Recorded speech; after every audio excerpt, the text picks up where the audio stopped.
Hey guys, it's Katie. Welcome back to my channel. I'm super excited for today because I have shared my weight loss story with you and given you updates along the way. So if you guys are new to my channel, go watch that after you watch this, my 45-pound weight loss story, because there are so many things that I think are super important for you to hear, whether you're trying to lose weight or you're just trying to live a healthier lifestyle. So today I'm gonna be telling you 5 things, I've really racked my brain and tried to think of the top 5 things that I think made the biggest change in my life that allowed me to lose all of that weight and keep it off for 8+ years now, and then become a personal trainer and build Love Sweat Fitness and do all the things I'm doing. So if you are ready to hear those 5 things, sweat the thumbs up, give it a little click, and here we go. Number 1 thing I stopped doing that helped me lose all of that weight was over-exercising. Yes, I had to exercise a little bit less, but it's more specific than that. So what I did for years and years and years that I think caused me to fail, besides all the diets, was I would get super excited and pumped. I'm like, I'm gonna lose weight, I'm gonna do all these things. And I'd find a program, or I would just decide I'm gonna run or whatever I was gonna do. And I would go full throttle, crazy, thinking I needed to work out for an hour or 2 hours every single day. And that would last for maybe 3 weeks, maybe. And then I would crash and burn so hard and end up doing nothing for probably a month or 2. So it's these big highs and lows, right? You go full craziness and you just get burnt out. Physically your body can't handle that. Mentally you get tired and exhausted, and if you're not setting up goals in a strategic way and giving yourself micro goals, which I'll share a little bit about, you're gonna end up failing because you don't have that constant motivation. You're not seeing results right away, and all you're feeling is exhausted and tired, and that does not work for anyone. So I had to give up over exercising and find a way to move my body every day and start healthy habits and really just start to build. So that's where the LSF Daily 10 comes in. If you guys aren't already doing it, it's our free daily workouts. You can get in the Love Sweat Fitness app for free. I'll link down below. But I just committed to 10 minutes every single day. And that usually turned into more than 10 minutes. But 10 minutes was super manageable, and it made sure I wasn't overdoing it so that I could be consistent over time. Number 2 thing I stopped doing every single day, and this is one that if you take nothing else away from this, this is the one you need to make sure you do. I stopped weighing myself every day. I literally went through a period of time where I would weigh myself every single day. And here's the thing, you guys, your body weight fluctuates every single day. It can depend on how much food you've had, if you've gone to the bathroom, if you've been drinking a ton of water, if you're on your period. All of those things and more can impact your body a couple pounds here and there. So if you're weighing yourself every day, it is going to be so devastating and discouraging when you're trying to reach goals and make changes if you're seeing the scale go up and down and up and down. You gotta stop doing it. What I did start doing was setting a goal for myself to weigh myself every 4 weeks, but I also started taking photos and measurements. And those 2 things are really important because there's more than just this number on the scale, right? If you have a standard scale, all you're gonna get is a number. And what does that mean? There's so much more to it than your actual weight, and things change as you're starting to live a healthy lifestyle. So take measurements, take photos. And then the other thing I did was I started to use a better scale, one that actually gives you more information.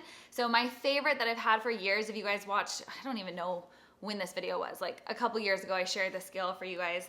It is the Body Analyzer from Vanity Planet. You guys, this is the best at-home scale you can get because it not only tells you your overall weight, but it breaks down your water weight, your bone density, your muscle mass, all of these things, so you can get more information and understand as you're making change if you're gaining fat, if you're gaining muscle, how much water weight's in there. It is awesome. And I have a code for you guys to get 60% off, so I'll put the link down below if you want to check it out.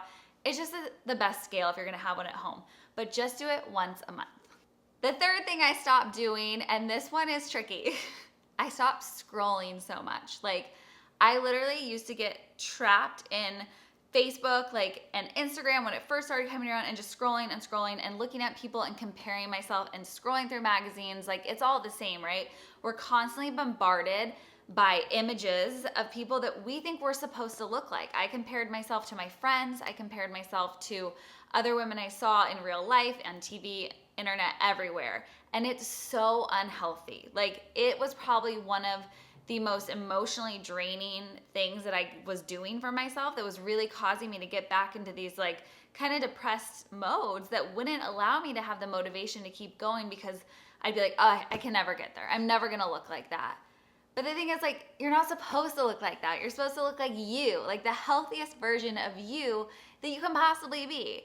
And that takes time, and that takes consistency, and like having a plan, right? Like why the LSF plan like works so well, because it's these steps that get you toward this bigger goal. But you have to focus on you. And so what I started doing is I gave myself a little bit of a rule. I would say I can scroll all day long, but the second that my brain started either thinking negatively about someone I was looking at or thinking negatively about myself, I had to stop and I had to say something positive. And I think that's good, because depending on your mood, it can really dictate and impact how you feel and how you perceive information and like how you see things. So like I might be looking and see a girl who I'm like, yes, she's so motivated and like that body is like amazing one day and be totally inspired by her. But another day your mood might be a little bit off and you might be feeling a little down. And then all of a sudden it's like you start comparing yourself and feeling upset and being like, ugh, that girl, well, that's not realistic, and being negative, right? That's not good either. So stop scrolling so much. And when you do, make sure you're flipping the script, using people that you think have amazing bodies or healthy lifestyles as an inspiration for you. Don't think about it negative. And making sure that you're remembering that you have your own beautiful, unique body, and every opportunity you have to make a healthier choice for you is a good one. So just flip the script, be positive, and you will feel so much better. The fourth thing I stopped doing was binging so much on Netflix. And this one's hard because I really love shows and movies. I just always have. But it's so easy to get sucked into like the Netflix or whatever, TV, YouTube even, vortex when you're like off work and you're tired and you just want to sit on the couch, and you then go into like watching land. And then you don't get your workouts in, or you're like more likely to snack mindlessly, right? So I stopped binging, but sort of. I just flipped it. So I was like, okay, well, I'm not gonna just like sit here for 3 hours and watch a bunch of TV, because now I'm not being productive. I'm getting more tired and not wanting to go do things even more. So now my rule is I either have to be on the treadmill doing cardio to watch my Netflix shows, or I have to have already worked out. So if I didn't already work out, then I'm not gonna watch it. Or if I really, really wanna watch it, then I like go to the gym and go on the treadmill. And that's just like what I gotta do. And the fifth thing I gave up, which is literally, like, I know I said weighing yourself is like one of the most important. They're like hand in hand. These two are the most crucial. They're all really important, but like, you guys, you gotta stop this one. Are you ready? You gotta give up diets. I know you're probably like, okay, I get it, but like, don't you have a meal plan? Yeah, I do, because I'm helping train you and everyone else to learn how to fuel your body and to have a healthy diet. So we all have a diet, but you need to stop being on diets. The difference is a healthy diet is just like how you fuel your body and you nourish yourself every single day, right? Your diet is your nutrition, how you're feeding yourself. I did so many horrible diets. Like, you guys, I'm talking Atkins, South Beach, the cabbage diet, the 5-bite diet. If you haven't done that one, don't ever do it. It's horrible. Like, it's literally you can eat anything, but if you only have 5 bites, like, who even makes this stuff up? It's so weird. The coffee diet, the master cleanse, like juicing cleanse, like all these things. And I ended up sick after most of them. If I ever lost weight on them, I gained it all right back, which is like fluctuating up and down, jacked up my metabolism. Like, they are so bad for you, and they're not sustainable. Like, that's why they fail every single time. Like, you can't sustain those lifestyles. You have to find something that works in your life that you can maintain long-term all the time.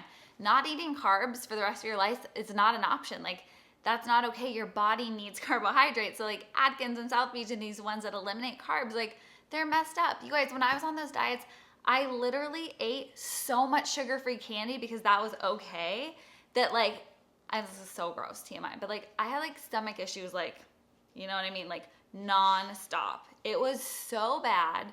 And I would lose some weight, but then I would gain like double back. Like, it's just such an unnecessary mental, emotional, and physical roller coaster that your body does not deserve. Like, you deserve so much better than that, and you've got to just stop. So yes, if you're trying to change your lifestyle, if you're trying to lose weight, like you are going to have to make changes in your diet, but that doesn't mean going on a diet. So I focused on adding healthier things into my diet all the time instead of like cutting stuff out and restricting.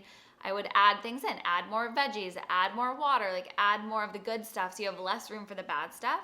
And then I would start eliminating certain things where I'm like, okay, well I know these really, really bad processed carbohydrates like aren't good for my body. And so what can I swap those for that's a healthier option without giving up carbs because we need them. So that's where the LSF Hot Body Meal Plan and Nutrition Guide come in, because it's really just helping like educate and give you the tools you need to make those changes in your life that make sense. And it's not about being on a diet. Like they're the worst. All right, so recap, the 5 things that I gave up that I really think everyone should give up and make these changes, and I guarantee you will start to see some positive changes in your life. You're gonna start seeing some of that weight loss happen if you can follow these things. 1, over-exercising. You gotta stop. You have to have a plan. Yes, you need a clear plan. You need to be consistent, but it needs to be sustainable. Number 2, stop weighing yourself every day. Do it once a month and get a good scale like the body analyzer that I'm gonna put down below for you guys, so go check that one out. Number 3, stop scrolling so much. I mean, you don't have to stop scrolling as much, but just stop comparing. Like your chapter 1 is never gonna look like anyone else's chapter 1, chapter 2. Like don't compare your chapter 20 to someone else's chapter 20. Like it's never gonna look the same. You have your own beautiful story. So stay focused on you, stay in your lane, and you will see so much more success. Number 4, you gotta drop those Netflix binges, or at least do them while you're doing some cardio so you can burn some calories too. And number 5, give up diets. Stop them. That's it. Like you just gotta stop. Just eat healthy. You're so wonderful and so beautiful. And if you just start to make little changes in your nutrition, you're going to see big impacts over time. All right, so those are my 5 top things that I gave up to lose 45 pounds. There's a lot of other little things, but I want to hear from you guys. So what are things, if you're on a weight loss journey, or if you've lost weight in the past, or you're just starting out, like what questions do you have? What do you do right now that you've really noticed has made a change? Share down below, because we can all help each other out by sharing more. And if you want to hear more of my things that I gave up, or the things that I did to help me lose all of that weight, and more than that, even like help me keep it off for 8+ years, comment below so I know to make more of these videos for you guys. All right, don't forget, good things come to those who sweat. I'll see you next week. Make sure you go download the app. I'll put the link below for you guys. Free daily workouts in there. Free YouTube is all gonna be in there for you. All of our challenges. And of course, you can get 7-day free trial for the premium version and get like my full fitness plan and exclusive full length workout videos. It's so awesome, you guys. Okay, go check it out. Love you guys. Bye.